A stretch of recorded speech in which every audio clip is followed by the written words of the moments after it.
अर्घाखाँची जिल्लाको सिद्धगंगा नगरपालिका 3 मा अवस्थित ठाडा दह डमरुको आकारमा जस्तो देखिने सुन्दर दह हो। यसको सौन्दर्य मात्र नभई धार्मिक महत्त्व पनि अत्यन्त गहिरो रहेको छ।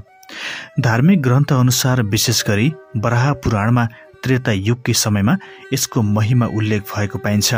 विश्वास अनुसार भगवान श्रीराम, माता सीता र लक्ष्मण सिद्धेश्वर दर्शनका लागि नर्तनचल पर्वततर्फ जाँदै गर्दा बाटोमा यस दहमा पुगेका थिए। त्यस समयमा दहमा रातो, सेतो र नीलो कमलका फूलहरू फुलेका थिए। सीताजीले रातो कमललाई मन पराई टिप्न खोज्दा भगवान श्रीरामले लक्ष्मणलाई भन्नुभयो, भाइ यो दहमा श्वेत बराहको बास छ, त्यसैले भाउजूले सेतो कमलको फूल पूजाका लागि दिनु।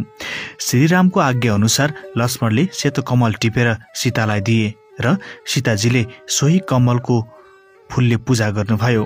त्यसै समयदेखि ठाडा दहलाई धार्मिक तीर्थस्थानको रूपमा मानिन्छ। यसबाहेक जनविश्वास अनुसार दहको भित्री भागमा सुवर्णमय 8वटा कमलका फूलहरू रहेका छन् भनिन्छ, जसलाई भक्तजनहरूले कहिलेकाहीँ राति मात्र देख्न सकिन्छ भन्ने मान्यता पनि छ।